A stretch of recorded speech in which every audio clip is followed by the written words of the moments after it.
সায়াকুলু সুফাহাউ মিনান নাসি মা ওয়াল্লাহুম আন কিবলাতিহিমুল্লাতি কানু আলাইহা।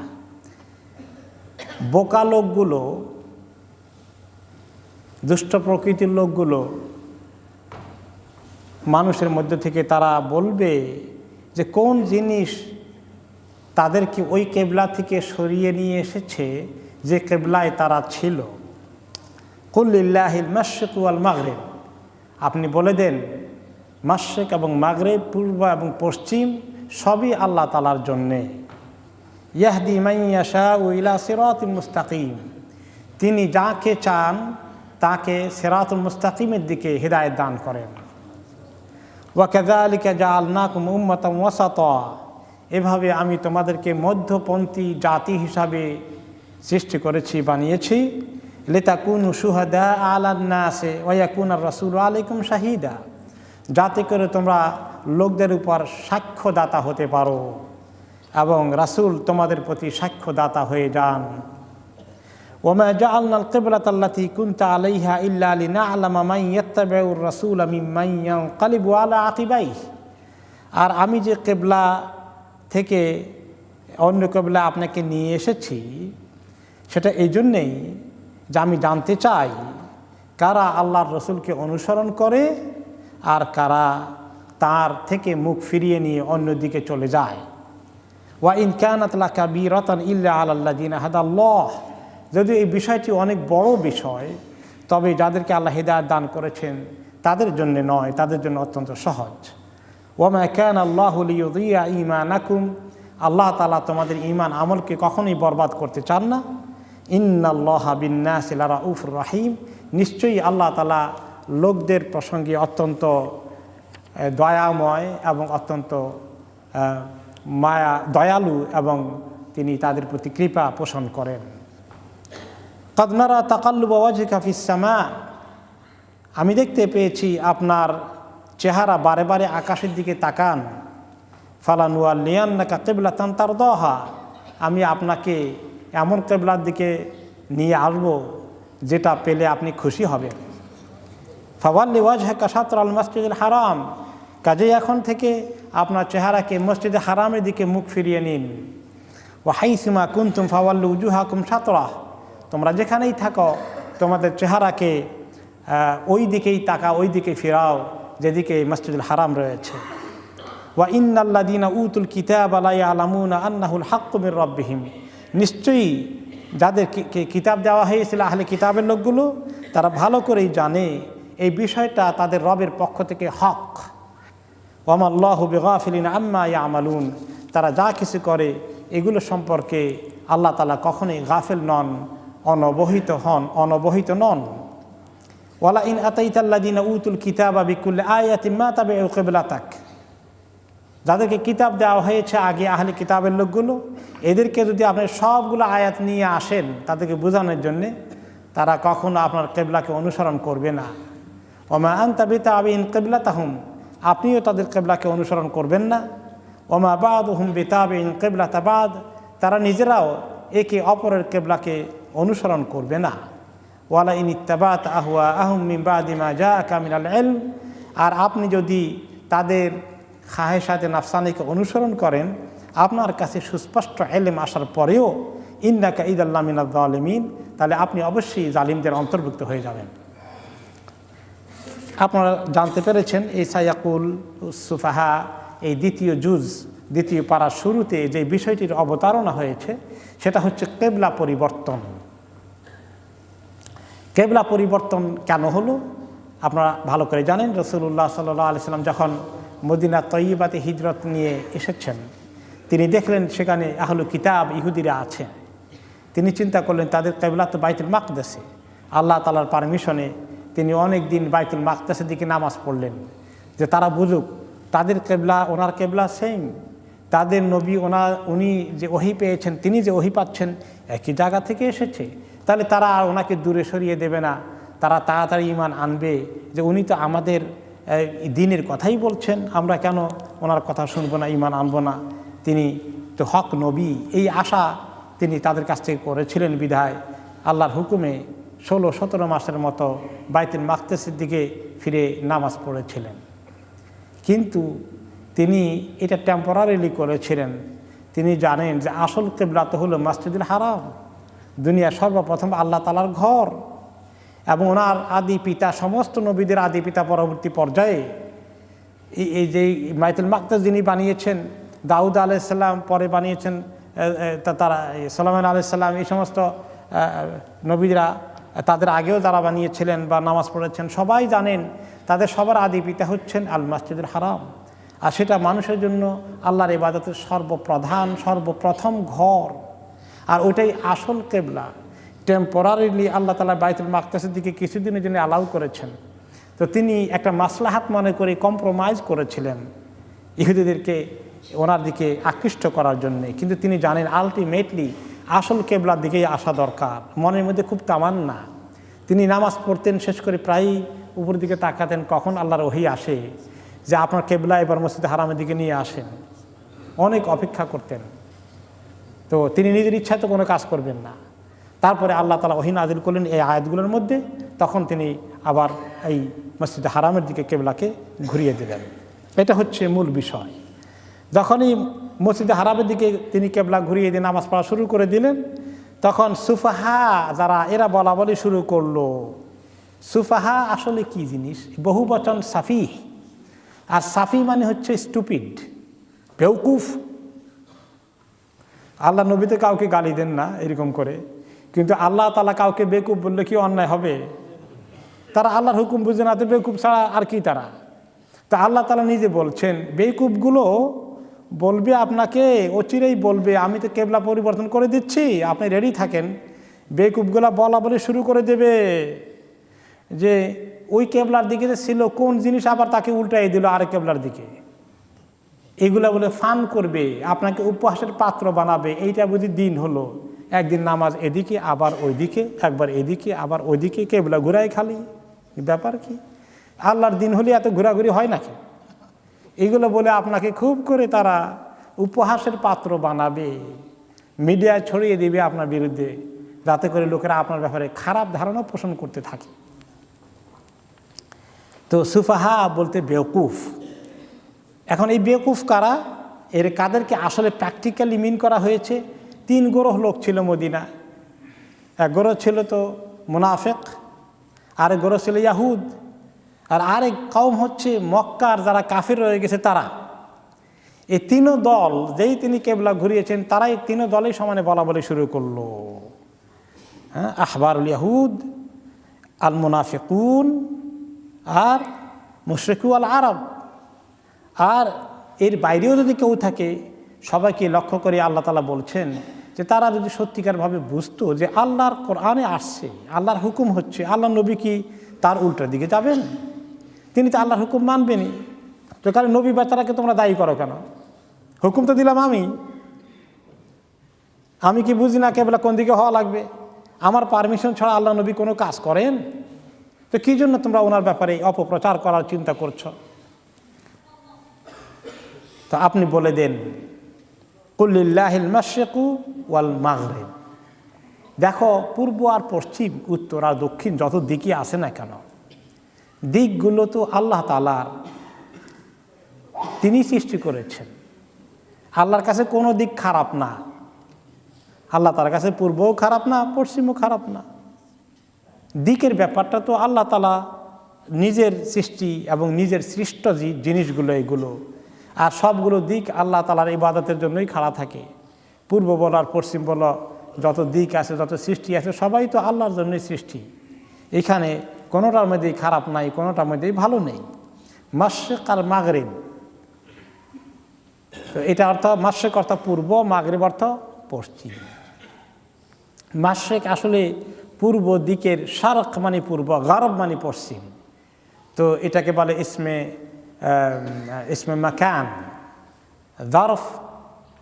যারফ মাকান বলে এটাকে, যে পূর্বের দিক মানে পূর্ব দিক, তার অর্থ হলো মাশরিক। আর পশ্চিমের দিক, যেটাকে আমরা বলি পশ্চিম দিক, এই দুটো শব্দ, এটার অর্থ হলো মাগরিব। আর শুধু পূর্ব শারক, শুধু পশ্চিম গারব। এরপরে আবার মাগরিব বলে পৃথিবীর পশ্চিমের দেশগুলোকেও আবার মাগরেব বলে, পূর্বের দেশগুলোকে মাশরিক বলে। এই জন্য এখন আল মাগরেব বলে। একটা দেশ আছে মরক্কো, এটাকে আরবিতে কি বলে? মাগরেব। কারণ আরবদের হিসাবে তখন তাদের পশ্চিম দিকে ছিল ওই দেশটা মাগরেব।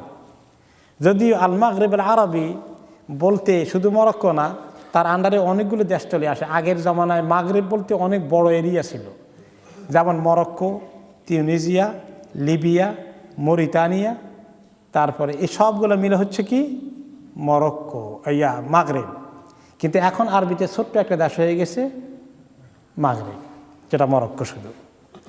আর মাশরিক বলতে আরব দেশের পূর্ব দিকে সবগুলো দেশেই মাশরিক ছিল, যদি এখন কোনো দেশের নাম মাশরিক নেই। তো ইয়াহদি মান ইয়াশাউ ইলা সিরাতিম মুস্তাকিম, যে আল্লাহ তাআলা যাকে চান সিরাতুল মুস্তাকিমের দিকে রাস্তা দেখিয়ে দেন। তো কাজেই এই পূর্ব দিকে আর পশ্চিম দিকে এটাকে মেনে নেওয়া, এটা হচ্ছে আল্লাহর হিদায়াত। আর এটাকে না মানা আল্লাহর হিদায়াত কবুল না করার অবস্থা। আপনারা জানেন, যখন এই কিবলা পরিবর্তন হয়ে যায়, তখন আবার মদিনার কিছু মুসলমান মুনাফিক হয়ে গেল, মোরতাদ হয়ে গেল। যেভাবে মেরাজের পরে কিছু মোরতাদ হয়ে গেছে মক্কাতে মুসলমান, মদিনাতে এই দিক পরিবর্তনের কারণে, কিবলা পরিবর্তনের কারণে কিছু মুনাফিক প্রকৃতির কিসিমের লোক ছিল, যারা মুসলিম বলে দাবি করত, তারাও মোরতাদ হয়ে গেল। বলে যে না, বুঝছি, একবার পশ্চিমে আবার পূর্বে কিবলা পাল্টায়, বোঝাই গেল দিন এটা ঠিক না, নাউজুবিল্লাহ। তাদের মনের থেকে হেদায়েতটা গায়েব হয়ে গেল, গোমরাহির দিকে চলে গেল। আর যারা প্রকৃত মুসলিম ছিলেন তারা তো কোনো কথা নাই, কোনো আপত্তি নেই। কিভাবে তারা আমল করেছেন একটু পরে আসছে। বারা রাদিয়াল্লাহু আনহু একজন সাহাবী, তিনি রিওয়ায়াত করেন কিবলা পরিবর্তনের কাহিনী। আন্না রাসূলুল্লাহ সাল্লাল্লাহু আলাইহি ওয়াসাল্লাম সাল্লা ইলা বাইতুল মাকদাস 16 শাহরান আও 17 শাহরান, যে নবী করিম সাল্লাল্লাহু আলাইহি ওয়াসাল্লাম মদিনায় আসার পরে 16 অথবা 17 মাস বাইতুল মাকদাস মুখী হয়ে কিবলা করে নামাজ পড়লেন। ওয়া কানা ইউজিবুহু আন তাকুনা কিবলাতাহু কিবলাল বাইত, কিন্তু মনে মনে আশা ছিল কত তাড়াতাড়ি আল্লাহ তাআলা আবার বাইতুল হারাম, মসজিদে হারামের দিকে কিবলা ঘুরিয়ে দিবেন। ওয়া আন্নাহু সাল্লা আউয়ালা সালাতিন সাল্লাহা সালাতুল আসর, এরপরে আল্লাহ যখন হুকুম নাজিল করেন, সর্বপ্রথম নামাজ তিনি পড়েন, সেটা ছিল আসরের নামাজ কিবলা পরিবর্তন হওয়ার পরে। কোন কোন রিওয়ায়াত আসছে এটা ছিল জোহরের নামাজ, কোন কোন রিওয়ায়াতে আসছে এটা ছিল ফজরের নামাজ। 3টা রিওয়ায়াতে আসছে। তারপরে ওনারা যে রিওয়ায়াতে আসছে আসরের কথা, ওনারা মসজিদে নববীতে নামাজের আগেই এই আয়াত তেলাওয়াত হয়ে গেছে, নাজিল হয়ে গেছে। রাসূলুল্লাহ সাল্লাল্লাহু আলাইহি ওয়াসাল্লাম সাহাবাদেরকে বললেন, এখন আমাদের কিবলা ঘুরে গেছে, আমরা এখন আল্লাহর এই ঘর মসজিদে হারামের দিকে ফিরে নামাজ পড়ব। পড়লেন মদিনায়। ফাখারাজা রাজুলুম মিম্মান কানা সাল্লা মাআহু ফামাররা আলা আহলিল মসজিদ ওয়া হুম রাকিউন, একজন সাহাবী ওইখান থেকে নামাজ পড়ে ওই মদিনার আরেকটি মসজিদের দিকে আসছিলেন। ওই সাহাবীরা একটু লেটে আসর পড়ছিলেন। তিনি তাদেরকে এসে পেলেন যে তারা আসরের নামাজে আছেন নিজেদের লোকাল মসজিদে, এবং সেখানে তাদের আসরের অলরেডি 2 রাকাত হয়ে গেছে। ওই সময় তিনি নিজে বাইরে থেকে চিৎকার করে বললেন, উশহিদু বিল্লাহ লাকাদ সাল্লাইতু মা'আন নবী সাল্লাল্লাহু আলাইহি ওয়াসাল্লাম কিবলা মক্কা, আল্লাহর কসম করে বলছি, আল্লাহকে সাক্ষী দিয়ে বলছি, আমি এক্ষুনি আল্লাহ নবীর পিছনে নামাজ পড়ে আসছি, কিবলা আমাদের উল্টে গেছে, ঘুরে গেছে আল্লাহর ঘরের দিকে, মসজিদে হারামের দিকে। এই খবর দিলেন। ওনারা 2 রাকাতের মধ্যে আছেন, 2 রাকাত শেষ করেছেন। ফাদারু কামাহুম কিবলাল বাইত, আর ওই সময় ওনারা অটোমেটিক নামাজের মধ্যে কিবলা ঘুরিয়ে দিলেন, নামাজের ভিতরেই। স্পিরিটটা কি, যে আল্লাহ নবীর কাছ থেকে খবর চলে এসেছে নামাজ পড়ে কিবলা ঘুরে গেছে, সঙ্গে সঙ্গে ঘুরাই ফেলতে হবে, আর কোনো কথা নাই। ওনারা আল্লাহ এবং তার রসুলের পক্ষ থেকে কোনো খবর আসলে এভাবেই আমল করতেন। তো তিনি আরেকটি হাদিসে এসেছে যে তিনি যখন নামাজ পড়তেন কিবলা নাজির হওয়ার আগে খালি নামাজ পড়তেন, ওয়াইকসিরুন নাযরা ইলা সামা ইয়ান্তাদিরু আমরাল্লাহ, নামাজ পড়ে আবার আল্লাহর দিকে তাকাচ্ছে যে আল্লাহর হুকুম কখন আসবে কিবলা চেঞ্জ হওয়ার।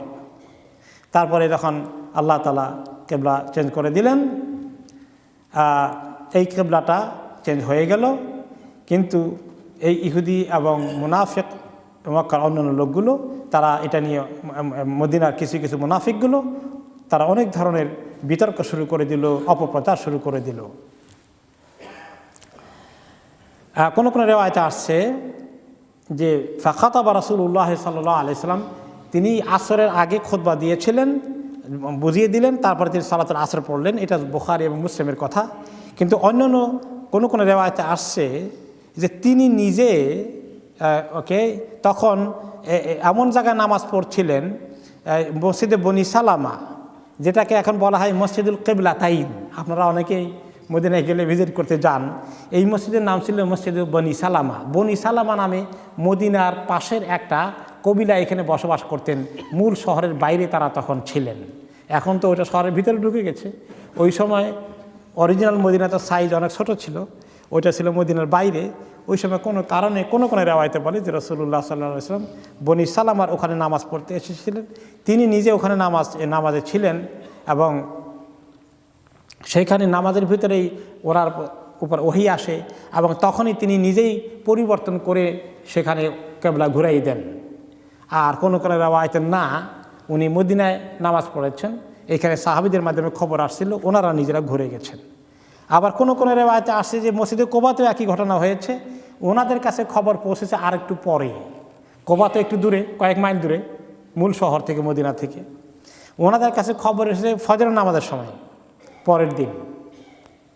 এবং সেখানে আছে রেওয়ায়েতে আসছে আব্দুল্লাহ ইবনে ওমর রাদিয়াল্লাহু আনহুমা বলেন, বাইনামান নাসু বিকুবা ফি সালাতিস সুবহি ইয জাআহুম আতিন।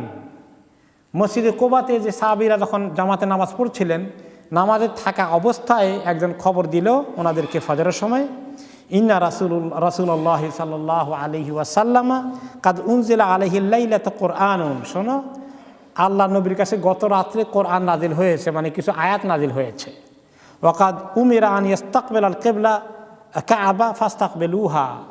ওনার কাছে হুকুম দেওয়া হয়েছে এখন থেকে কাবার দিকে মুখ ফিরাতে, তোমরা ওইদিকে মুখ ফিরাও। ওয়াকানাত উজুহুহুম ইলা শাম ফাস্তাদারু ইলাল কাবা। ওনাদের চেহারাটা শাম, সিরিয়ার দিকে ছিল, ওনারা ঘুরে কাবার মুখে করে ফেললেন। এখন এই কথা যখন অপপ্রচার হয়ে গেল যে কেন এরকম হয়, একবার এইদিকে আবার ওদিকে অপপ্রচার, আল্লাহ তাআলা বললেন যে দেখো, পূর্ব পশ্চিম সবই আল্লাহ তাআলার জন্যে, তবে ফাইনামা, তোমরা যেখানেই থাকো না কেন সেদিকেই আল্লাহ তাআলাকে পাবে। এই কথা বলার পরে আল্লাহ রাব্বুল আলামিন নসিহত করলেন, যেদিকে ফিরাও সেদিকেই আল্লাহ আছেন। মনে করেন না আল্লাহ একদিকে থাকেন শুধু। যখন বাইতুল মাকদিস দিকে ছিলে সেদিকেও আল্লাহর অস্তিত্ব আছে, সেদিকেও আল্লাহ তাআলা তোমাদের নামাজকে পেয়েছেন, কবুল করেছেন। যখন এদিকে ফিরাল্লাহ সেদিকেও আল্লাহ আছেন, কোনো অসুবিধা নাই, শুধু আল্লাহর হুকুম পালন করো। আসল তো কথা এইটা। আল্লাহ কি একদিকে বসে আছেন নাকি? নাউজুবিল্লাহ, আল্লাহ তো এই বসার ঊর্ধ্বে, একদিকে থাকার ঊর্ধ্বে। তাকে কোনো দিক দিয়ে বন্দী করা যায় না, তিনি তার ঊর্ধ্বে। বরঞ্চ আসল হচ্ছে ফাত্তাআতু ফি ইমতিসালি আমরিহি, ওকে, আয়াশানু কুল্লুহু ফি ইমতিসালি আওয়ামিরিল্লাহ। আল্লাহর হুকুম মানা, তিনি যখন যে হুকুম দিলেন এইটা কবুল করা হচ্ছে আসল বুজুর্গি, আসল তাকওয়া, আসল পরহেজগারি, আসল ঈমান। ফাহাইসুমা ওয়াজ্জাহনা তাওয়াজ্জাহনা, আমরা যেদিকেই থাকি আল্লাহর দিকে আসি। ফাত্তাআতু ফি ইমতিসালি আমরিহি, আল্লাহর হুকুম মানাটাই আসল ইবাদত। ওয়ালা ওয়াজ্জাহনা ফি কুল্লি ইয়াউমিন মাররাতিন ইলা জিহাদিন মুতাআদ্দিদা ফানাহনু আবিদুহু। ইমাম ইবনে কাসির রাহমাতুল্লাহ আলাইহি বলেন, আল্লাহ যদি বলতেন যে একদিনেই একবার এদিকে ফিরে নামাজ পড়তে হবে, আবার আরেক ওয়াক্ত ওইদিকে ফিরে পড়তে হবে, তাহলেও তো আমরা মেনে নিতাম, নাকি মানতাম না? আল্লাহ যদি বলতেন ফজরের দিকে ফিরে পড়বা, জোহর পড়বা আরেক দিকে, তারপরে আসর উত্তর দিকে, মাগরিব দক্ষিণ দিকে, তাতেও কি আমাদের আপত্তি ছিল? আমার আল্লাহ যেদিকে হুকুম করেন সেদিকে তো আমরা যাবো। এইটাই তো হচ্ছে তোমাদের কাছে আল্লাহ তাআলার দাবি। এটা নিয়ে তোমরা তর্ক করবে কেন? ওয়াহুয়া তাআলা লাহু বিআবদিহি ওয়া রাসূলিহি মুহাম্মাদিন সাল্লাল্লাহু সাল্লামু আলাইহি ওয়া উম্মতিহি ইনায়া আযীমা। আল্লাহ তাআলা তার রাসূল, তার এই বান্দা এবং তার উম্মতকে আল্লাহ রাব্বুল আলামিন তো সবসময় তাদের কল্যাণের জন্যই হুকুম দেন। কোনো হুকুমই তাদের কোনো ক্ষতির কারণ হতে পারে না। বরঞ্চ কিছুদিন টেম্পোরারি আল্লাহ তাআলা বিশেষ কারণে অ্যালাউ করেছেন, কিন্তু আসল ঘর কোনটা আল্লাহ তাআলাও তো জানেন যে সবচেয়ে বড় মর্তবার ঘর কোনটা? আল মসজিদুল হারাম, কাবা, যেখানে নামাজ পড়লে এক ওয়াক্তে 1,00,000 রাকাতের নামাজ সওয়াব পাওয়া যাবে। সেই এত বড় শরাফতওয়ালা ঘরকে আল্লাহ তাআলা মুসলিম উম্মাকে মিস করাই দিবেন, এটা তো আল্লাহ তাআলা চান না। তাদের মনের আরজু, নবী করিম সাল্লাল্লাহু আলাইহি ওয়াসাল্লাম মনের আরজুকে আল্লাহ তাআলা পূরণ করে দিয়েছেন, আসল কিবলার দিকে আবার নিয়ে এসেছেন। আয়েশা রাদিয়াল্লাহু তাআলা আনহা একটি রিওয়ায়াত করে বলেন যে ইন্নাহুম লা ইয়াহসুদুনানা আলা শাইইন কামা ইয়াহসুদুনানা আলা ইয়াউমিল জুমআ আল্লাতী হাদানাল্লাহু লাহা ওয়া দাল্লু আনহা। আল্লাহ নবী থেকে তিনি একটি হাদিস শুনে বলেছেন, রাসূলুল্লাহ সাল্লাল্লাহু আলাইহি ওয়াসাল্লাম বলেছেন, আহলুল কিতাব ইহুদি নাসারারা কয়েকটা জিনিস নিয়ে আমাদেরকে বেশি হিংসা করে। তার মধ্যে একটা হলো জুমার দিনের ফজিলতকে তারা মিস করে ফেলেছে। আল্লাহ তাআলার কাছে সর্বশ্রেষ্ঠ দিন কোনটা? জুমার দিন। এই দিন আল্লাহ আদম আলাইহিসসালামকে সৃষ্টি করেছেন, এই দিন আল্লাহ তাআলা ওনাকে জমিনে পাঠিয়েছেন, এই দিন কিয়ামত অনুষ্ঠিত হবে। এই দিনটা এত ফজিলতের দিন, আল্লাহ সৃষ্টির মধ্যে এত ফজিলতের দিন, আর দুই নম্বরটা নেই। তো এইটার উপরেই সমস্ত নবীদেরকে আল্লাহ তাআলা বলেছিলেন, কিন্তু পরবর্তী পর্যায়ের নবীর উম্মতরা মিস করে ফেললো। কেউ শনিবার বানিয়ে ফেললো, কেউ রোববার বানিয়ে ফেললো। কিন্তু তাদের যারা ওই সময়কার ভালো পাদ্রী ছিল, ভালো লেখাপড়া করতে জানতো, তারা জানতো কোন দিনটা বেশি ফজিলতে। তারা জানে যে আমরা ফজিলতটা মিস করেছি আর মুসলমানরা ফজিলতওয়ালাটা ধরে রেখেছে। এইটা নিয়ে তারা তোমাদের ব্যাপারে বেশি হিংসা করে, এই একটা। আরেকটা হচ্ছে ওয়া আলাল কিবলাতিল্লাতী হাদানাল্লাহু লাহা ওয়া দাল্লু আনহা, যে কিবলার ব্যাপারেও তারা জানে প্রথম ঘর ছিল কোনটা? মক্কার ঘর। আর বাইতুল মাকদাসটা আরও 40 বছর পরে হয়েছে। এটাকে ইব্রাহিম আলাইহিস সালাম বানিয়েছেন, আর ইব্রাহিম আলাইহিস সালাম হচ্ছেন আদি পিতা, সমস্ত বাইতুল মাকদাসের যে নবী ছিলেন তাদেরও পিতা। তো আসলটা ওখানেও তারা মিস করলো, সেটাও আমরা পেয়ে গেলাম। দুইটা ফজিলত বর্তমান জিনিসের কারণে আমরা পেয়ে গেছি, তারা মিস করেছে। এতে কিন্তু তারা ভিতরে ভিতরে অনেক আফসোস করে। আজকালকার জমানায় ইহুদি নাসারারা করে কিনা সেটা আমরা জানি না, কিন্তু ওই সময়ের লোকেরা যে করেছে ইহুদি নাসারারা, সেটা আমাদেরকে রাসূলুল্লাহ সাল্লাল্লাহু আলাইহি ওয়াসাল্লাম খবর দিয়েছেন এই হাদিসে। আর 3 নম্বর হচ্ছে আরেকটা জিনিস, তারা আমাদেরকে হিংসা করে, ওয়া আলা কাউলিনা খালফাল ইমাম আমিন। আমরা ইমামের পিছনে যেভাবে আমিন বলি, এটাও তারা মিস করেছে। তারা এরকম করে পরিষ্কার কায়দা করে বলতে পারে না। তারা আমিন কিছু একটা বলে, কিন্তু আমাদেরটার মতো এরকম কায়দা করে হয় না। যে কায়দা যেখানে বলতে হবে সূরা ফাতিহার শেষে, ওইরকম জায়গা তারা মিস করে ফেলেছে। তো এই 3টা জিনিস তারা আমাদের ব্যাপারে খুবই হিংসা করে, যে এত ফজিলতের জিনিসগুলো কায়দা মতো তারা পেয়ে গেল আর আমরা সব মিস করে ফেললাম। আবার এটা গ্রহণ করলে তো মুসলমান হয়ে যাওয়া লাগে, আরেক মুশকিল, সেটাও পারে না। মুসলমান কওমকে আল্লাহ লক্ষ্য করে আল্লাহ তাআলা বলছেন, তোমাদের বিরুদ্ধে অপপ্রচার করবে, কেবলা নিয়ে শুরু হয়েছে। আর মুসলিম কওমের বিরুদ্ধে অপপ্রচার খালি কেবলা নিয়ে হয়েছে, আরও কত বিষয় আছে না, কত ইস্যু আছে মুসলমানদের ব্যাপারে, আল্লাহর ব্যাপারে, আল্লাহর দ্বীনের ব্যাপারে, আল্লাহর নবীর ব্যাপারে, কোরআনের ব্যাপারে। এমনকি তারপরে উম্মতের মধ্যে যারা দ্বীনের কাজ করবে, আলেম ওলামা ইসলামী ব্যক্তিত্ব, তাদের ব্যাপারে অপপ্রচারের কোনো জমানায় কমতি হয়েছে? কখনই হয়নি। তো আল্লাহ তাআলা মুসলমান কওমকে, উম্মতকে সান্ত্বনা দিয়ে বলছেন, ওয়া কাযালিকা জাআলনাকুম উম্মাতাও ওয়াসাতা। এভাবে দেখো হে উম্মত, এই মুসলিম উম্মাহ, এই আল্লাহ নবীর উম্মাহ, তোমাদেরকে আমি মধ্যবর্তী উম্মত বানিয়েছি, মধ্যম পন্থা অবলম্বনকারী উম্মত বানিয়েছি। তো উম্মাতান ওয়াসাতা, ওয়াসাত মানে মাঝখানে থাকনেওয়ালা। এখন মাঝখানে থাকলে তো মুশকিল, এক জায়গায় আছে হক, এক জায়গায় আছে বাতিল, আমি আছি ঠিক মাঝখানে, এইটা নাকি? এইরকম মধ্যম পন্থা না, বরঞ্চ এই মধ্যম পন্থার তাফসির করেছেন ইমাম ইবনে কাসির রহমতুল্লাহ আলাইহি, আল খিয়ার ওয়াল আজওয়াদ। আল খিয়ার ওয়াল আজ মানে সর্বোত্তম জাতি। এর তাফসির অন্য আয়াতে এসেছে, আল কোরআন ইফাসসিরু বা'দুহু বা'দা। কোরআন নিজে নিজের তফসির করে আরেক জায়গায়, এই আয়াতের তফসির আছে আরেক জায়গায়, সেখানে আসছে কি আছে? কুনতুম খাইরা উম্মাতিন, তোমরা হচ্ছ উত্তম জাতি, সর্বোত্তম জাতি। তাহলে ওয়াসাতান অর্থ সর্বোত্তম, আল খিয়ার ওয়াল আজওয়াদ সর্বোত্তম, সর্বশ্রেষ্ঠটা। তাহলে আসলে মাঝামাঝি আছে। কেউ যদি বলে আপনি বেশি কড়া মুসলমান, আরেকজন একেবারে দুর্বল মুসলমান, আমি মাঝখানে আছি, ওইটা ঠিক নাকি? না, আমি এত কড়া মুসলমানও না, আবার একেবারে ছেড়েও দেওয়া না, একটু ধরছি একটু রাখি, এদিকে একটু ওদিকে একটু, মাঝামাঝি আছি। খুব বুদ্ধিমান মনে করে আর বলে যে এরকম কোরআনে তো আছে, উম্মাতান ওয়াসাতা, মাঝখানে থাকবা।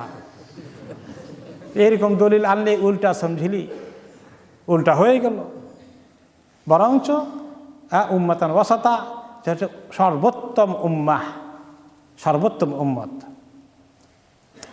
বাংলায় কথায় কথায় আছে, উনি এই লোকটা একেবারে সকল কিছুর মধ্যমণি। মধ্যমণি মানে কি? একেবারে মাঝখানে সবাই, তিনি সেন্ট্রাল পয়েন্টে আছেন, সবাই তার কাছে আসে, সব কিছুর মাঝখানে তিনি, তার মানে সর্বোত্তম পজিশনে তিনি আছেন, হক আর বাতিলের মাঝখানে না। হ্যাঁ, এটা উল্টা হয়ে যাবে তাহলে অর্থটা। এই জন্য ইমাম ইবনে কাসির রাহমাতুল্লাহ আলাইহি বলেছেন, আল খিয়ার ওয়াল আজওয়াদ, সর্বোত্তম যারা, সর্বশ্রেষ্ঠ যারা, সেটাকেই বলা হচ্ছে এই উম্মতকে। এই উম্মতের এই যে সর্বোত্তম উম্মত, সে কথা অন্য আয়াতে আল্লাহ তাআলা বলেছেন, হুয়াজতাবাকুম ওয়ামা জাআলা আলাইকুম ফিদ্দীন মিন হারাজ। হে মুসলিম জাতি, হুয়াজতাবাকুম, তিনি তোমাদেরকে বাছাই করে নিয়েছেন সমস্ত মানুষদের থেকে। তোমরা আল্লাহর বাছাই করা। ওয়ামা জাআলা আলাইকুম ফিদ্দীন মিন হারাজ, তোমাদের দিনের মধ্যে আল্লাহ তাআলা অনেক কঠিন কিছু চাপিয়ে দেননি, তোমাদের দিনটাকে আল্লাহ তাআলা সহজ করে দিয়েছেন মানুষের জন্য, যেটা আমল করা সম্ভব। মিল্লাতা আবিকুম ইব্রাহিম, আর তোমরা আসো তোমাদের পিতা ইব্রাহিমের মিল্লাতের উপরে। তো নবী মুহাম্মদের মিল্লাতের মধ্যে হলে অসুবিধা কি? আমরা বলি বিসমিল্লাহি আলা মিল্লাতে রাসূলিল্লাহ যখন দাফন করি। এখানে বলা হচ্ছে মিল্লাতে আবিকুম ইব্রাহিম, দুইটার মধ্যে বেশ কম আছে নাকি? না, দুটো একই জিনিস। ইব্রাহিম আলাইহিস সালাম যে দিন নিয়ে এসেছেন, নবী মুহাম্মদুর রাসূলুল্লাহ সাল্লাল্লাহু আলাইহি ওয়াসাল্লাম সে একই দিন নিয়ে এসেছেন। তাহলে বলবেন, তাহলে ঈসা আলাইহিস সালাম মুসা আলাইহিস সালামকে অন্য দিন নিয়ে আসছিলেন? না, তিনিও না, সবাই একই দিন নিয়ে আসছিলেন। ইন্না দ্বীন ইনদাল্লাহি আল ইসলাম। তাহলে মাঝখানে ইব্রাহিম, মুসা, ঈসা আলাইহিস সালাম বাদ দিয়ে ইব্রাহিম আলাইহিস সালামের কথা আল্লাহ কেন বললেন ওই আয়াতে? অর্থ হচ্ছে, ওই ইব্রাহিমের সো-কল্ড মুসা আলাইহিস সালামের সো-কল্ড অনুসারীরা, ইহুদিরা বলে, আমরা তো ইব্রাহিমের মিল্লতে আসি। ঈসা আলাইহিস সালাম উম্মতে বলে, আমরা তো ঈসা আলাইহিস সালামের উম্মতে মিল্লাতের উপরে আসে, আপনি নতুন কোনটা নিয়ে আসছেন? তো আল্লাহ তাআলা কনফার্ম করে দিচ্ছেন, আবার দেখো, তোমরাই আসলে মিল্লাতে ইব্রাহিমের উপরে আসো, ওরা না। ওরা মিল্লাতে ইব্রাহিম থেকে বহু দূরে চলে গেছে। তো মিল্লাতে আবিকুম ইব্রাহিম, তোমাদের আদি পিতা ইব্রাহিমের মিল্লাতের উপরে তোমরা আসো। এই জন্য মুসলিম জাতিকে, মুসলিম জাতির পিতা হিসাবে এখানে কার ইঙ্গিত এসেছে? ইব্রাহিম আলাইহিস সালামের। কিন্তু মুসলিম জাতিরা ইব্রাহিম আলাইহিস সালামের জাতির পিতা মনে না করে নিজেদের অনেক জাতির পিতা বানিয়ে নিয়েছে। বহুত মুসলিম দেশে কত জাতির পিতা আছে, হ্যাঁ, আর তারা মরে গেলে কবরে গিয়া জাতির পিতার গর্বে বুক ফেটে যাচ্ছে নাকি? ওইখানে গিয়ে তো অবস্থা কাহিলা। হারে ইব্রাহিম আলাইহিস সালামের জিনিস নিয়ে টানাটানি করে আসছি, তার যে কি হালত হচ্ছে ওখানে খবর নাই। আর বাকি তার চালা চামুন্ডা, তার বাচ্চা কাচ্চারা বলে, আরে জাতির পিতা না বানাইলে, যত বানাইতে পারি তত কনফার্ম করতে পারি তত তো শান উঁচু হচ্ছে, কিন্তু যত তার শান উঁচু করে নিচে শান তত নিচু হয়। কবরের মধ্যে তার অবস্থা আরও কাহিল হয়। যত তাকে নিয়ে বাড়াবাড়ি করবে কবরে তার অবস্থা আরও কাহিল হতে থাকবে। কিন্তু আফসুস, বুঝে না। বুঝ না দেওয়ার কারণে বাবার উপকার করতে গিয়ে কি করছে? ক্ষতি করছে মানুষ। মানুষ কি তা বুঝে? কত ক্ষতিগ্রস্ত হচ্ছে। আল্লাহ নবীর সঙ্গে চ্যালেঞ্জ করতে যায়। নবীকে আল্লাহ তারা পজিশন দিয়েছেন ইব্রাহিম আলাইহিস সালামকে। এই পজিশনটা তো আল্লাহ মুহাম্মদ সাল্লাল্লাহু আলাইহি ওয়াসাল্লামকেও দেন নাই। এটা আল্লাহ তাআলার মানসা। এবং এই জন্য মুহাম্মদ সাল্লাল্লাহু আলাইহি ওয়াসাল্লাম দুঃখিত না, ইব্রাহিম জাতির পিতা হয়ে গেল তো আমি কোন কাজে লাগলাম? তিনি তো এটা করতে যান নাই। তিনি তো কোরআনের আয়াতকে মেনে নিয়েছেন, আল্লাহ তাআলা ফয়সালাকে মেনে নিয়েছেন। হুয়া সাম্মাকুমুল মুসলিমিন, তোমাদের জাতির পরিচয় কে দিয়েছেন? ইব্রাহিম আলাইহিস সালাম তোমাদের মুসলিম পরিচয় দিয়েছেন। আপনার পরিচয় সবচেয়ে বড় কোনটা? মুসলিম। দেখেন, পৃথিবীর রাষ্ট্রগুলো ছোট ছোট ভাগ হয়ে যায়। এক রাষ্ট্র যেখানে ভাগ হয়ে আসে, এখন যেখানে পৃথিবীর মানচিত্র আছে, কিয়ামত পর্যন্ত মানচিত্রে এরকমই থাকবে না আরও বড় হতে পারে, ছোট হতে পারে? বড় ছোট হয়ে যাবে। তাহলে নিজস্ব অঞ্চলের ভাষার জাতীয়তা, দেশের জাতীয়তা, এই ক্ষুদ্র জাতীয়তা, এটা অত্যন্ত টেম্পোরারি। এটা আসল পরিচয় না। আসল পরিচয় হচ্ছে ইসলামের পরিচয়। এই জন্য আরবি কবি বলেছেন আবেল ইসলাম লা আব আলী সেওয়াহু, আমার বাবা হচ্ছে ইসলাম, আমার পরিচয় ইসলাম। কিসের আমার অন্য বাবা, আমার জাতি, আমার গোষ্ঠী, আমার ভাষা, আমার রং, আমার বর্ণ, আমার ভৌগোলিক রাষ্ট্রীয় পরিচয়, এগুলো কিচ্ছু না। একসময় আমরা ছিলাম গোটা ব্রিটিশ ইন্ডিয়ার, আমাদের জাতিগত পরিচয় ছিল। তারপরে হলাম পাকিস্তান, এরপরে হয়েছে বাংলাদেশ। এখন এই কিয়ামত পর্যন্ত এরকম পাকিস্তান, বাংলাদেশ, ইন্ডিয়া, তুরস্ক এরকম টুকরা টুকরা হয়ে থাকবে। কোনো সময় এক দেশ ভেঙে 3 টুকরা হয়, কোনো সময় 3 দেশ মিলে এক দেশ হয় কি না? এগুলো পৃথিবীর ইতিহাস, তাই না? তো ছোট্ট জাতীয়তাটা এত বড়, আসল জাতির পরিচয় ভুলে গেছে। আমাদের দেশে কেউ আছে বাঙালি জাতীয়তাবাদ, আবার কেউ আছে এই দেশে ব্রিটিশ। তুমি ব্রিটিশ না মুসলিম কোনটা? আরে আগে তো মুসলিম, তারপরে যে দেশে আছে পাসপোর্টে সেই দেশে ঠিকই আছে। এটার সঙ্গে তো কোনো কন্ট্রাডিকশন নাই। এটা নিয়ে কি ঝগড়া করতে হবে এই তুমি ব্রিটিশ না মুসলিম? আরে আল্লাহ তাআলা আমার নাম রেখে দিয়েছেন ইব্রাহিম আলাইহিস সালামকে দিয়ে কত হাজার বছর আগে, সেই পরিচয়টা তো আসল পরিচয় থাকবে। এরপরে আল্লাহ তাআলা যেখানে রিজিক রেখেছেন আমি সেই দেশে আসি, ওইটা নিয়ে এত গর্বিত হওয়ারও কিছু নাই, ওটা নিয়ে এত দুঃখিত হওয়ারও কিছু নাই। আরে অমুক দেশের নাগরিক হইলাম কেন? অথবা একেবারে খুব গর্ব করার কিছু আছে, আমি অমুক দেশের নাগরিক হয়ে গেছি। লিল্লাহি মুলকুস সামাওয়াতি ওয়াল আরদ, সমস্ত আকাশ জমিনের মালিক তোমরা কেউ না। কে? আল্লাহ রাব্বুল আলামিন। সমস্ত জমিন আল্লাহ তাআলা, তোমার কি আর আমার কি? তাহলে এই ঘৃণ্য জাতীয়তাবাদ, এই অঞ্চল, দেশ, তারপরে বর্ণ, রং, এই সমস্ত নিয়ে পাড়াপাড়ি করে মুসলমান আসল পরিচয় ভুলে গেছে। আফসোস, মুসলমান বলে আমি হিন্দুও না মুসলিমও না। তাহলে বোঝা গেল যে আসলে সেই এটাকে গ্রহণ করেই নাই, সে বুঝেই নেই এটা কী জিনিস। কত বড় নিয়ামতকে সে মিস করলো। এই মুসলিমের পরিচয় তার জন্য কত বড় কল্যাণের কারণ ছিল, তার জন্য সৌভাগ্যের দরজা খুলে যেত। তো এই বুঝটা আমাদের দরকার। এই এত সুন্দর কোরআনের কথাকে যদি কেউ বলে ওটা রাজনীতির কথা, ভালো, ওইটা রাজনৈতিকভাবে মোকাবেলা করে মানুষ কোরআনকে, এটা কি ঠিক? সুবহানাল্লাহ। তুমি যদি মুসলিম হও তাহলে তুমি এই কোরআনের কথা মানতে হবে। তোমার আসল পরিচয় কি? তুমি মুসলিম। হ্যাঁ, আছে এরকম অনেক নাস্তিক আছে, এরকম অনেক ধর্মদ্রোহী লোক আছে, নিজেকে মুসলমান মনে করে না। আসলে একজন বুদ্ধিজীবী মারা গেছেন বাংলাদেশে, আপনারা জানেন, যে সে বলে গেছে আমার কবর দেওয়ার দরকার নাই, আমার লাশকে লটকাই যেতে হোক কোনো জায়গায়। এরকম পাওয়া গেছে, কি করবেন?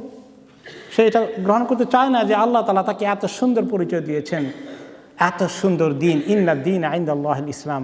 আল্লাহর কাছে একটি মাত্র দিন কবুল হওয়ার গ্রহণযোগ্য, একটাও কবুল করবেন না সেটা ছাড়া, আর সেটা হচ্ছে ইসলাম। আর যে ইসলামকে কবুল করে সে হচ্ছেন মুসলিম। এই যে কত বড় পরিচয়!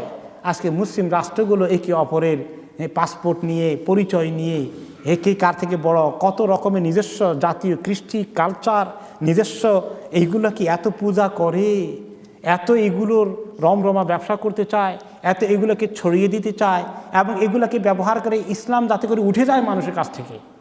ইসলামের পরিচয়, ইসলামের কালচার উঠিয়ে দিয়ে বিভিন্ন রকমের বৈশাখী মেলা থেকে শুরু করে, তারপরে আপনার এই নববর্ষ পালন থেকে শুরু করে এক একটা কালচার যেগুলো সমূলে ইসলামকে উঠিয়ে দিবে, ইসলামের পরিচয় কেউ মনে রাখবে না।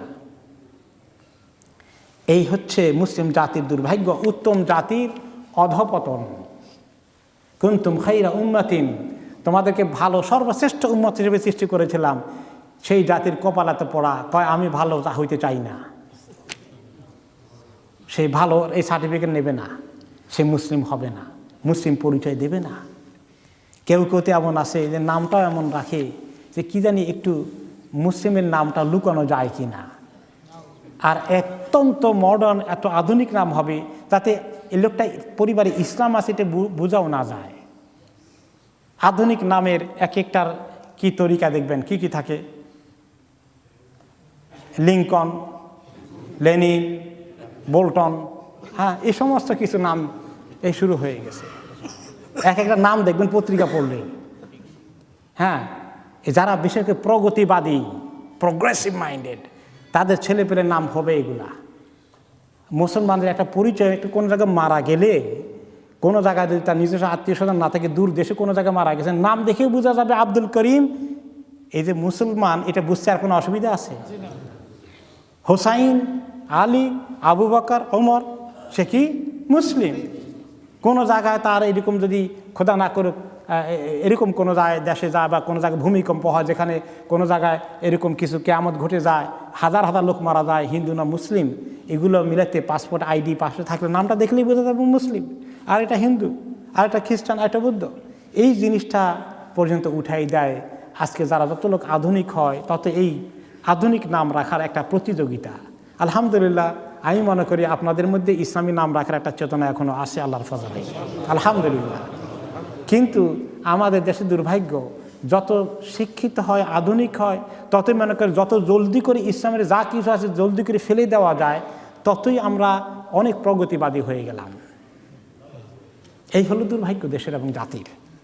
হুয়া সাম্মাকুমুল মুসলিমিন, তিনি তোমাদের নাম রেখেছেন মুসলিম হিসাবে, এই পরিচয় নিয়ে তোমরা আসো। তো আল্লাহ রাব্বুল আলামিন সেই আয়াতে বলেছেন যে মিন কাবল ওয়াফি হাযা লিয়াকুনার রাসূলু শাহীদান আলাইকুম ওয়া তাকুনু শুহাদা আলান নাস, যাতে করে আল্লাহ নবী তোমাদের প্রতি সাক্ষী হয়ে যায় আর তোমরা মানুষের প্রতি সাক্ষী হয়ে যাও। আচ্ছা, আল্লাহ নবী আমাদের জন্য কিভাবে সাক্ষী হবেন, সাক্ষ্যদাতা হবেন, আর আমরা কিভাবে দুনিয়ার মানুষের প্রতি সাক্ষ্যদাতা হব? এইটার তরিকা কি? এই কথা কেন বলা হলো, তার অর্থটা কি? একটা হাদিস পড়লে আমরা তার অর্থ কিছু বুঝতে পারি। রাসূলুল্লাহ সাল্লাল্লাহু আলাইহি ওয়াসাল্লাম বলেন, ইউদআ নূহুন ইয়াউমাল কিয়ামা ফায়ুকালু হাল লাহু হাল বাল্লাগতা। আল্লাহ তাআলা সমস্ত নবীদেরকে ডাকবেন, আদম আলাইহিস সালামকে ডাকবেন না, এই জন্য যে উনি তো সবার বাবা, ওনার বিরুদ্ধে কেউ চ্যালেঞ্জ করবে না। ডাকবেন প্রথম ওনার পরে যিনি নবী, কে? ঈসা আলাইহিস সালাম নবী ছিলেন না নবী ছিলেন না, এটা নিয়ে ইখতিলাফ আছে, আর কোনো ইখতিলাফ নাই। তারপরে তিনি কে? নূহ আলাইহিস সালাম। ওনাকে আল্লাহ ডেকে জিজ্ঞাসা করবেন হাসরের ময়দানে, হাল বাল্লাগতা, নূহ তোমার উম্মতকে খবর দিয়েছ, দিন পৌঁছে দিয়েছ? ফায়াকুলু নাআম, তখন তিনি বলবেন আল্লাহ আমি তো অবশ্যই পৌঁছে দিয়েছি। ফায়ুদা কাউমাহু ফায়ুকালু লাহুম হাল বাল্লাগাকুম, কওমকে আল্লাহ ডেকে বলবেন এই যে নূহ তোমাদেরকে দাওয়াত দিয়েছে, বলছেন দাওয়াত পাইছ, তোমরা দাওয়াত পেয়েছ? ফায়াকুলুনা মা আতানা মিন নাদির ওয়া মা আতানা মিন আহাদ, জীবনে তো কোনো নবী আসে নাই আমাদের কাছে, কেউ আসে নাই, কোনো খবর দেয় নাই, আমরা জীবনে এই কথা শুনি নাই। ফায়ুকালু লিনূহ মান ইয়াশহাদু লাক, আল্লাহ তাআলা নূহ আলাইহিস সালামকে বলবেন তখন তোমার তো এখন এরা তো সব অস্বীকার করতেছে, এখন সাক্ষী লাগবে, সাক্ষী জোগাড় করো, তোমার সাক্ষী দিবে কে? ফায়াকুলু মুহাম্মাদ ওয়া উম্মাতুহু, আর বলল যে মুহাম্মদ সাল্লাল্লাহু আলাইহি ওয়াসাল্লাম তার উম্মত সাক্ষী দেবেন। কারণ হচ্ছে যে এই মুহাম্মদ সাল্লাল্লাহু আলাইহি ওয়াসাল্লাম তার উম্মত এই সমস্ত কথাবার্তা পড়েছেন, এই যে আমরা তো দেখি নাই, তাই না, কিন্তু আমরা পড়লাম, কোরআনকে বিশ্বাস করেছি, সব নবীকে আল্লাহ কিভাবে পাঠিয়েছেন, নূহ আলাইহিস সালাম যে দুনিয়াতে আসছেন, আপনারা বিশ্বাস করেন না করেন না? কত বছর উম্মতকে দাওয়াত দিয়েছেন, সুবহানাল্লাহ, সবাই জানি, তো সাক্ষী হব না কেন? সব কোরআনের মধ্যে পাওয়া গেছে। তো এইভাবে আল্লাহ তাআলা আমাদেরকে সাক্ষী নিয়ে তখন তাদের মোকাবিলা করাবেন। এইভাবে অন্যান্য নবীদেরকে ডাকা হবে, অস্বীকার করবে, এই উম্মতকে আল্লাহ তাআলা গাওয়া দেওয়ার জন্য, সাক্ষী দেওয়ার জন্য ডেকে খাড়া করাবেন। তারা এই উম্মত এই কোরআন কিতাবকে পড়ে সমস্ত নবীদের ইতিহাসকে জেনে তারা সব ঠিক মতো সাক্ষী দান করবে। এরপরে হচ্ছে অনেক নবী আছেন যে এই নবীদের অনেকেই দেখা গেল যে তাদের নবীর কথা মানেনি, তারা সাক্ষীও দিবে না, ঈমানও আনেনি। কিন্তু এই নবীর উম্মতের বিরাট উম্মত যেহেতু রয়েছে, তারা অনেকেই ঈমান এনেছেন। সেই কথা অন্য হাদিসে এসেছে, ইয়াজিউন নবী ইয়াউমাল কিয়ামাতি ওয়া মাহুর রাজুলান, কোনো নবী কিয়ামতের দিন উঠবেন, ওনার উম্মতের সংখ্যা এত কম, মাত্র 2 জন। ও আকসার, কোনো নবীর একটু বেশি কিছু হবে।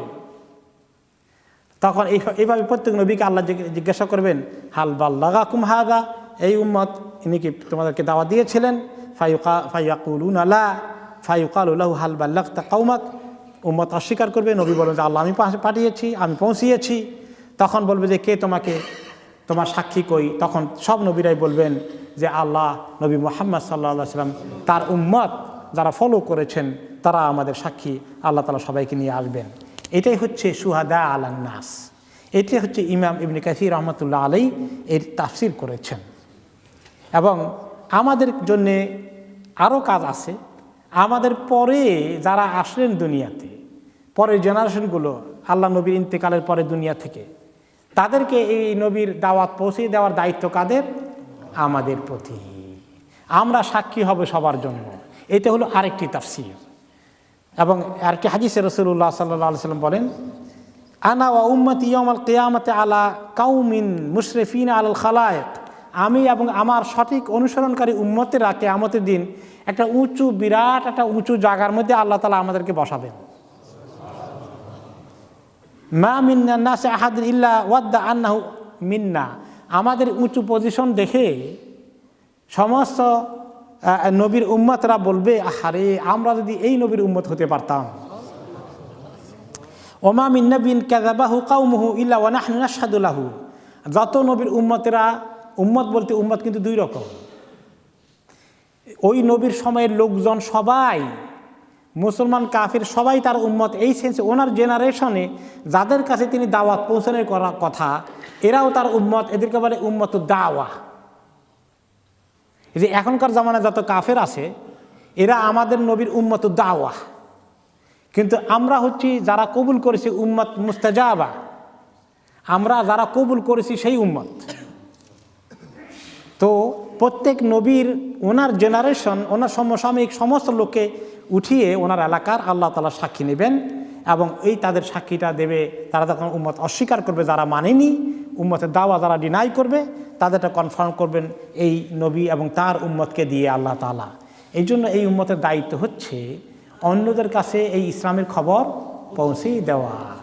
ফালিবাল্লিগুশ শাহিদা মিনকুমুল গায়ব, তোমাদের মধ্যে যারা হাজির আছো বিদায় হজে তিনি বলেছেন এই উম্মত পরবর্তী জেনারেশনকে, দুনিয়ার অন্য মানুষের কাছে তোমরা আমাদের এই দিনের খবর পৌঁছিয়ে দিবা।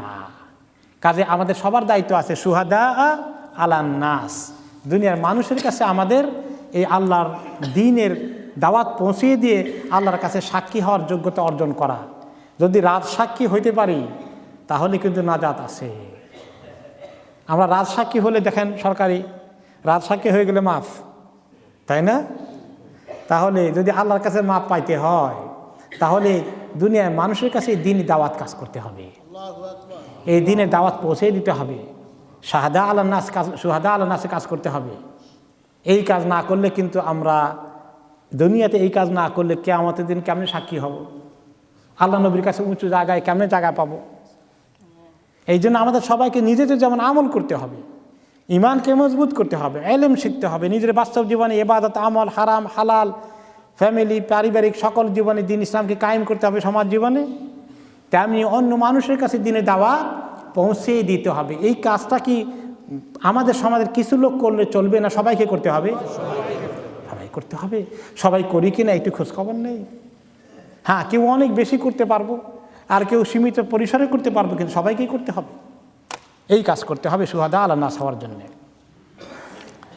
এরপরে আল্লাহ তাআলা বলছেন যে ওমা জাআলনাল কিবলাতাল্লাতী কুনতা আলাইহা ইল্লা লিনা'লামা মান ইয়াত্তাবি'ুর রাসূলা মিম্মান ইয়ানকালিবু আলা আকিবাইহি। এই যে কিবলার পরিবর্তন হয়েছে, যে কিবলায় ছিলেন সেখান থেকে অন্য কিবলা নিয়ে আসছি, এটা পরীক্ষা করে দেখলাম কারা কারা মজবুত থাকে আর কারা কারা মুরতাদ হয়ে যায়। যারা মুরতাদ হয়ে গেল কপাল খারাপ। আর এই কাজ সহজ ছিল না, যাদেরকে আল্লাহ হিদায়াত না দিয়েছেন তারা ছাড়া এটাকে গ্রহণ করতে পারেনি।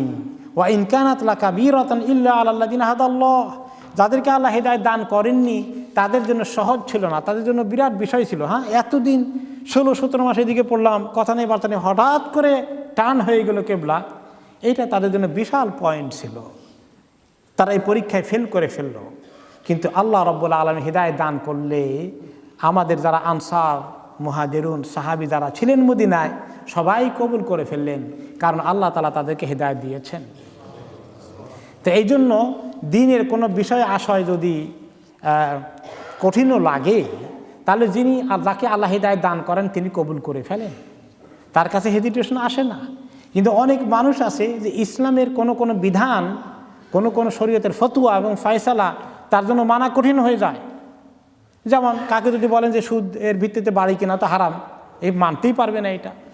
তারপরে আপনার এই ব্যবসা বাণিজ্যের মধ্যে মদ বেচা কেনা করা এটা হারাম, ব্যাংক থেকে মর্গেজ নিয়ে নেওয়া এটা হারাম, সবই হারাম, তো হালাল কোনটা আছে? এরকম কথা বলা শুরু করে দেয়। তো গান বাজনা হারাম, তো একটু ফুর্তি ফার্তি করতে পারবে না, তো কোনটা করবে? সুবহানাল্লাহ। মানুষের আল্লাহ যদি দিলের মধ্যে হেদায়েত না দেয়, তাহলে সে ইসলামের এত আপত্তিকে, যেগুলো নিষেধ করা আছে এগুলোকে সে খুব ডিফিকাল্ট মনে হয় তার কাছে। কিন্তু যিনি মুমিন তার কাছে ডিফিকাল্ট। ক্বালু সামি'না ওয়া আতা'না, আল্লাহর হুকুম শুনেছি, মেনে নিলাম। যেটা আল্লাহ তাআলা বলেছেন, কোরআনে এসেছে, নবী করিম সাল্লাল্লাহু আলাইহি ওয়াসাল্লাম বলেছেন, হাদিসে এসেছে, আমরা মেনে নিলাম। এই হচ্ছে মুমিনের শরীয়তের উপরে স্পিরিট। শরীয়তের হুকুমকে সে কখন কঠিন মনে করবে না, যে এত কঠিন নাকি ইসলাম, তাহলে মানুষের জীবন চলবে কেমনি, তাহলে আখেরি জামানাতে তো কোনো ব্যবসা বাণিজ্য করা যাবে না। এই ধরনের মন মানসিকতা থাকা ঠিক নয়। তাহলে আপনি আল্লাহ হিদায়াতকে মিস করে ফেলবেন। কোরআন হাদিসে প্রমাণিত হয়ে গেছে, আপনি মেনে নেন যে আমি মেনে নিলাম, কোনো কথা নাই, এটা আপনার পরীক্ষা পাশ করে ফেললেন। এরপরে হলো এখন কিছু লোকে মুনাফিকরা বলা শুরু করে দিল, এমনকি কোনো কোনো মুসলমানরা কনফিউজ হয়ে গেল। এই যে মক্কার দিকে কেবলা ফেরার আগে বাইতুল মাকদাসের দিকে 16-17 মাস পড়লো, তাহলে নামাজ এগুলো কি বেকার হয়ে গেল নাকি? আর যারা কেবলা এদিকে না ঘুরেই মারা গেল, তাদের কি উপায় হবে? এই বিভিন্ন প্রশ্ন আসা শুরু হয়ে গেল। দেখেন প্রশ্নের কোনো শেষ আছে? তো আল্লাহ তাআলা বলেন, ওমা কানা আল্লাহু লিইউযিয়া ঈমানাকুম, আরে এতদিন যা তোমাদের ঈমান আমল ছিল, আল্লাহ কি এগুলো বরবাদ করে দিবেন? প্রশ্নই আসে না।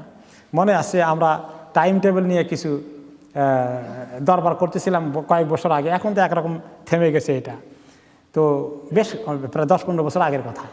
কোন এক মসজিদের ইমাম তিনি ইন্তেকাল করেছেন রাহিমাহুল্লাহ, আল্লাহ তাআলা ওনাকে মাফ করে দিন, রহম করুন। তো উনি আমাদের টাইম টেবিলের মিটিংয়ে আসি দেখলেন যে তখনকার জমানায় ক্যালেন্ডারের মধ্যে টাইম টেবিল যেটা ছিল একটু লেটে সেহরি করা, ওই সাহুর করে আসলে রোজা হওয়ার কথা না। অনেক আলোচনার পরে, সেমিনার সিম্পোজিয়াম হওয়ার পরে তিনি বুঝলেন যে টাইমটা কিছু আগাইতে হবে। তো তিনি একটা ফর্মুলা দিলেন, দেখেন আপনারা যেদূর আগাইতে চান, আমার মসজিদে গিয়ে আমি এদূর মানাইতে পারবো না।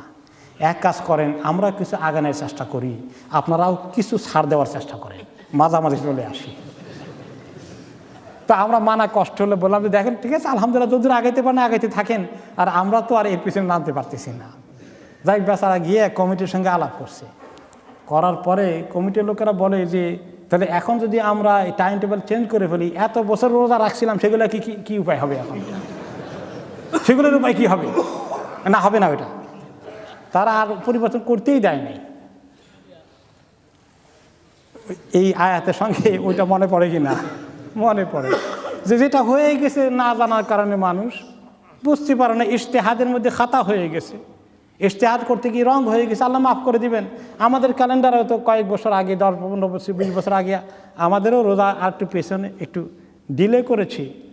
এখন আমরা এটাকে অনেক আলেম বলে আমাদের গবেষণা ফলে, রিসার্চ করে, সেমিনার সিম্পোজিয়াম করে আমরা চিন্তা করেছি একটু আগাইতে হবে, আগিয়েছি। তাতে আগেরগুলো কি নষ্ট হয়ে গেছে? হবে না ইনশাআল্লাহ। আল্লাহ তাআলা কত কারীম, তিনি বলছেন যে ওয়ামা কানা আল্লাহু লিইউযিয়া ঈমানাকুম, তোমরা আগে যেগুলো করেছো এগুলো আল্লাহ বরবাদ করে দেবেন না? অবশ্যই না।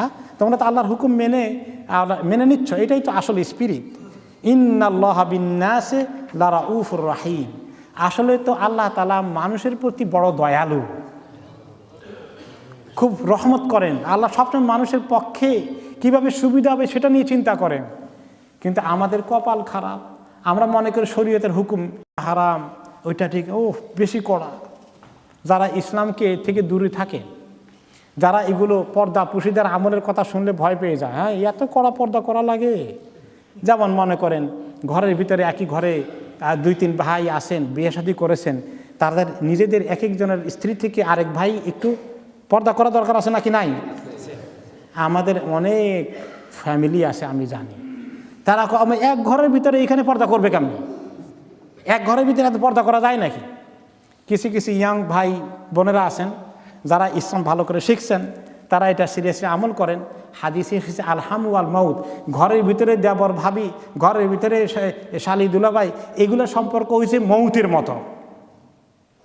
হাদিসের কথা, আল্লাহ নবী বলেছেন যে এগুলো মৌত, মৌতকে যেভাবে ভয় পায় মানুষ, এদের সঙ্গে তোমাদের এরকম ফ্রি মিক্সিংটাকে এরকম ভয় করে চলবা। এই কথা বললে আমাদের অনেক পরিবারে বুড়া বুড়ি মুরব্বীরা চাচা চাচিরা কি বলে জানেন, এক ঘরে এত পর্দা করা যায় নাকি, হ্যাঁ তোমরা বেশি করতেছ। দেখেন এটা ঠিক নয়। আল্লাহ তাআলা ইয়ারহামুকাল্লাহ আমাদেরকে যে দিন দিয়েছেন, আমাদের জন্য যেটা ফায়দা কল্যাণ, সেইটা আল্লাহ তাআলা আমাদেরকে দান করেছেন। আমি আপনাদের নাম পরিচয় দেব না, কেন যে আল্লাহ আমাদের কল্যাণকে চিন্তা করেন। কিছুদিন আগে এক ভাই যখন এসে তার দুর্গতির কথা বললেন, তার স্ত্রীর সঙ্গে তার ছোট ভাইয়ের সম্পর্ক হয়ে গেছে এক ঘরে থাকার কারণে। সেই ভাইটা আমার সঙ্গে যখন কথা বলে, তার যে কি কষ্ট আমি দেখতে পেয়েছি। কয়েকটা বাচ্চাও হয়ে গেছে তার ইতিমধ্যে। এই অবস্থায় সে বাচ্চা কাচ্চাকে কীভাবে ছেড়ে ফেলে চলে যাবে, কিভাবে মেনে নেবে, কি কঠিন কষ্টের মধ্যে সে আছে বলেন। তো আল্লাহ তাআলা যে এই পর্দার কথা বলছেন, এটা নড়াচড়া করতে কষ্ট হয় ঠিক, কিন্তু এটা কি আমাদের ক্ষতির জন্য বলেছেন না আমাদের কল্যাণের জন্য বলেছেন? কেন আমরা এই জিনিসটা বুঝি না যে আল্লাহর কোনো হুকুম কল্যাণের বাইরে না, কোনো হুকুম আল্লাহর কল্যাণের বাইরে না, মানুষের কল্যাণের বাইরে না। আল্লাহ মানুষের জন্য লারাউফুর রহিম, ইন্নাল্লাহা বিন্নাসে লারাউফুর রহিম। মানুষের জন্য আল্লাহ তাআলা অত্যন্ত দয়াশীল, অত্যন্ত দয়ালু। তোমাদের কোনটায় ফায়দা হবে শুধু সেইটার হুকুম আল্লাহ তাআলা দান করেন, এমন কোনো হুকুম দেন না যেটা তোমাদের ক্ষতির কারণ হয়। তাহলে ঈমান আমাদের আরও অনেক তাজা করতে হবে, মজবুত করতে হবে যে আল্লাহ যেটা বলেছেন সেটা ঠিক। আমার যুক্তি, আমার বুদ্ধি, আমাদের ট্র্যাডিশন, আমাদের কালচার, এগুলো কিচ্ছু না। আসল হচ্ছে আমার আল্লাহর হুকুম যেটা, সেটাকে আমি গ্রহণ করব। এর মধ্যে খায়ের, এর মধ্যে কল্যাণ, এটাকে মেনে নিতে হবে।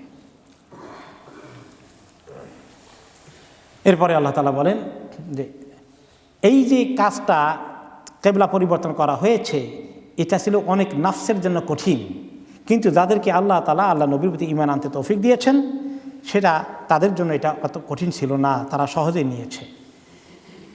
এরপরে আল্লাহ তাআলা বলেন যে কাদ নারা তাকাল্লুবা ওয়াজহিকা ফিস সামা, আমি দেখেছি ইয়া রাসূলুল্লাহ, আমি দেখতে পাই যে আপনার চেহারা বারে বারে আসমানের দিকে আপনি তাকান কিবলার ব্যাপারে। ফালানুওয়াল্লিয়াকা কিবলাতান তারদাহা, আমি ঘুরাই দিচ্ছি আপনাকে কিবলা ওই দিকে যেদিকে দিলে আপনি খুশি হবেন। আগের কথাতে কিবলা এসেছে, এই আয়াতটা পরে এসেছে ও ইন সিকুয়েন্স, কিন্তু আসলে এটা ছিল আগে এমনি, আর কিবলার পরিবর্তনের কথাটা পরে এসছে। ফাওয়াল্লি ওয়াজহাকা শাতরাল মাসজিদুল হারাম, আপনি এখন থেকে মসজিদে হারামের দিকে চেহারা ঘুরাই দেন, আর যেদিকে আপনি থাকেন সেদিকেই আল্লাহ তাআলা আছেন। মনে রাখবেন না যে আল্লাহ ওইদিকে আছেন। কোনো সময় তো কেবলার দিকে ফেরা যায় না, তাই না? উল্টা হয় দাও, আপনি এরোপ্লেনে থাকেন, কেবলার দিকে ঘোরানো যায়? পারেন না অনেক সময়। কোনো এক জায়গায় গেছেন, কেবলা চিনার উপায় নেই, তাহলে কি করবেন? কোন দিকে পড়বেন নামাজ? আপনি চিনতেছেন না কেবলা কোন দিকে, তাহলে কিছু তাহারি করতে হবে। তাহারির অর্থ হচ্ছে আশেপাশে কেউ আছে নাকি মুসলমান, তাকে জিজ্ঞেস করি। মুসলমান নাই, কাফেরকে জিজ্ঞাসা করলে তো পারবে না, তো কাফেরকে আরেকটা জিজ্ঞাসা করি তাহলে, আচ্ছা বলো তো সূর্য উঠে কোন দিকে আর ডুবে কোন দিকে, তাকে এটা জিজ্ঞাসা করেন। এখন এই দেশে আমরা আসি, সূর্য উঠে তো পূর্ব দিকে আর ডুবে পশ্চিম দিকে। এই দেশ থেকে কেবলা কোন দিকে? দক্ষিণ পূর্ব দিকে। তাহলে যদি আমি পূর্ব আর পশ্চিম পেয়ে যাই, উত্তর দক্ষিণে পাওয়া যাবে, আর উত্তর দক্ষিণ পূর্ব পশ্চিম পাওয়া গেলে দক্ষিণ পূর্ব কোন দিকে সেটাও পাওয়া যাবে। ঠিক এরোপ্লেনে থাকলেও আপনি জিজ্ঞেস করেন, যদি নন মুসলিম স্টুয়ার্ড থাকে আর কোনো মুসলিম না থাকে প্যাসেঞ্জার বা কেবলা চিনে না, বলবেন যে could you help me, which way is sun rising আর সান সেটিং। প্লেন থেকেও দেখা যায় অনেক সময় সূর্য কোন দিকে ডুবছে, কোন দিকে, সেদিকে পশ্চিম, কোন দিকে উঠছে ওদিকে পূর্ব। তাহলে আপনি গেস করেন, আপনার যতটুকু ইতিহাস ভূগোল জানা আছে, জিওগ্রাফি জানা আছে, আপনি গেস করেন। এতটুকুন তাহারি করা, কেউ থাকলে জিজ্ঞেস করা, কম্পাস থাকলে ব্যবহার করা, এইগুলো করার পরেও যদি দেখা যায় যে না, কাউকে পাওয়া গেল না, জিজ্ঞেস করার কোনো মানুষও নাই, যাকে পেয়েছে সে পূর্ব চেনে না, পশ্চিমও চেনে না, তাহলে কি করব? একটুখানি এরকম করে দুম ধরে চিন্তা করেন কয়েক সেকেন্ড। এরপরে আল্লাহ তাআলা আপনার দিলের দিকে যেদিকে সায় দেয় ওই দিকে ফিরে নামাজ পড়ে ফেলেন। নামাজ পড়ার পরে একজন যদি বয় কী করছে, উল্টা দিকে পড়ছো, ডোন্ট ওয়ারি, হয়ে গেছে, আর পরিবর্তন করা লাগবে না। কারণ আল্লাহ তাআলা বলে দিয়েছেন ওকে, ওয়া হাইসুমা কুনতুম ফাওয়াল্লু উজুহাকুম শাতরা, ওকে না, ওকে রাইট, যেখানেই থাকো সেদিকে ফিরাও, তবে যেখানেই তোমরা থাকো না কেন সেখানেই আল্লাহ তাআলা আছেন, অন্য আয়াতে এসেছে, কোনো অসুবিধা নেই এই সমস্ত কেসে। আর যাদেরকে আহলে কিতাবের আছে তারা জানে এই কেবলার পরিবর্তনটা হক, হক কথা জেনেও তারা খামাখা আর্গুমেন্ট বানায় আর অপপ্রচার করে। অনেক সময় মানুষ হক জানার পরে মিথ্যা কথাকে এত অপপ্রচার করে, আর মিডিয়ার কাজই হচ্ছে খালি মিথ্যা বেশি প্রচার করা। বলেন সারা দুনিয়াব্যাপী মিডিয়া যত কথা প্রচার করে, হক বেশি প্রচার করে না বাতিল বেশি প্রচার করে? এবং এইরকম যারা বাতিলপন্থী তাদের একজন দার্শনিক ছিল, সে বলছে অনেক আগের কথা, তা না ম্যাকিয়াভেলি বোধহয়, ম্যাকিয়াভেলি বলেছে যে দেখো, একটা মিথ্যা কথা লোকদেরকে বিশ্বাস করাইতে চাও, কমপক্ষে 100 বার বলা দেখবে যে সবাই বিশ্বাস করছে। তো তারা এরকম করতো যে এই আহলে কিতাব লোকেরা জানতো রাসূলুল্লাহ সাল্লাল্লাহু আলাইহি সাল্লাম হকের উপরে আছেন, আল্লাহর পক্ষ থেকে নির্দেশ নিয়ে তিনি কেবলা পরিবর্তন করছেন, তারপরেও তারা জেনে শুনে তারা হকের বিরুদ্ধে অপপ্রচার করে। ওমাল্লাহু বিগাফিলিন আম্মা ইয়ামালুন, আল্লাহ তাআলা গাফেল না, তারা যা কিছু করে আল্লাহ সব জানেন, আল্লাহ তাদের হিসাব একদিন নেবেন। আজকেও যদি কেউ মিথ্যা কথা বারে বারে প্রচার করতে থাকে, তার ব্যাপার কি আল্লাহ তাআলা জানেন না সেটা জানেন না? সেটাও জানেন, আল্লাহ তার হিসাব নেবেন একদিন। সব হিসাব কি দুনিয়াতে শেষ হয়ে যায়? কিছু দুনিয়াতে হয়, আর কিছু বাকিটা কোথায় হয়? ইনশাআল্লাহ সব একদিন আল্লাহর কাছে হবে। তাহলে আমরা কেবলা যদি না চিনি, তাহলে কি তরিকায় কেবলা আমরা খুঁজে বের করব, চেষ্টা করলাম, আর না পারলে নামাজ পড়ে ফেলে আদায় হয়ে যাবে।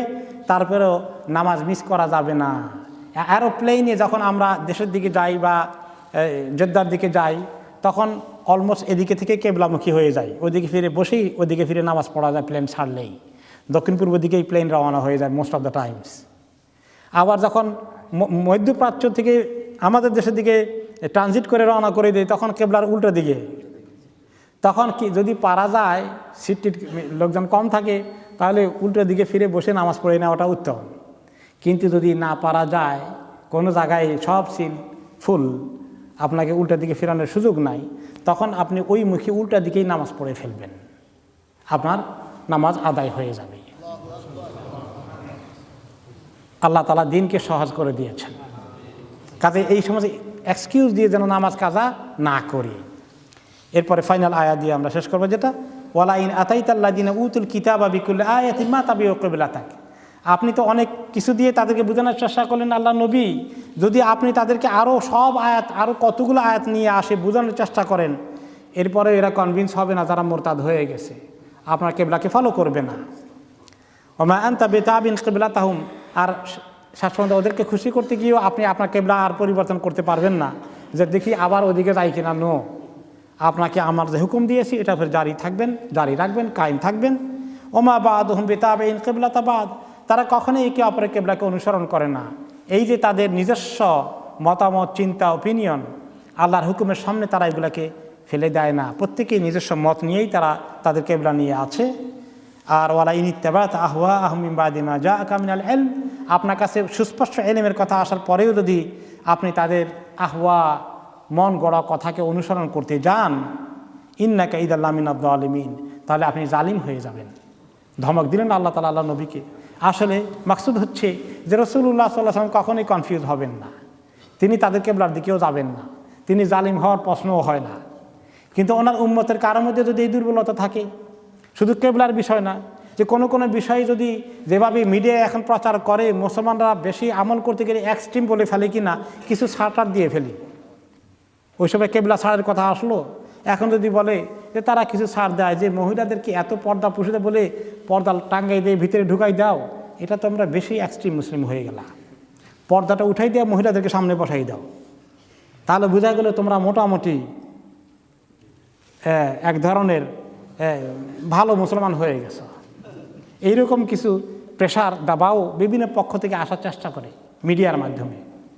মুসলমানরা মহিলাদেরকে শুধু লুকায় রাখে, পিছনে রাখে, সামনে জায়গা দেয় না। নন মুসলিমরা আসলে মহিলাদেরকে সামনে এগিয়ে দিয়ে নিয়ে আসতে পারলে তখন তারা বলবে এরা খুব ওপেন মাইন্ডেড, হ্যাঁ সাংঘাতিক প্রোগ্রেসিভ মুসলিম। এরকম যদি তোমরা করো তাহলে কি হয়ে যাবে? তোমরা জালিম হয়ে যাবে। তাহলে কেবলার মধ্যেও যেভাবে কম্প্রোমাইজ করা যাবে না, শরীয়তের কোনো বিধিবিধানের ব্যাপারে কম্প্রোমাইজ করা যাবে না। এগুলোকে আল্লাহ তাআলা এখানে কনফার্ম করে দিয়েছে, যারা এগুলো করবে যে তাদের কোনো ওয়ালাইনিতাবাত আহওয়া আহম, আপনি যদি তাদের মন গড়া বিষয়গুলোকে অনুসরণ করেন, মুসলমানরা যদি তাদের মন গড়া কোনো ফর্মুলাকে গ্রহণ করে, তাহলে তারা জালিম হয়ে যাবে। এলেম আসার পরে সব কিছু পরিষ্কার, কোরআন হাদিসের শরীয়তের কথা, এলেম ভিত্তিক কথা আসার পরে যদি কোনো মতামতকে অনুসরণ করে শরীয়তের এলেম থেকে সরে আসে মুসলিম জাতি, তাহলে তারা আল্লাহর কাছে কি হবে? জালিম হয়ে যাবে। আল্লাহ তাআলা আমাদেরকে জালিম হওয়া থেকে রক্ষা করুন, আমিন।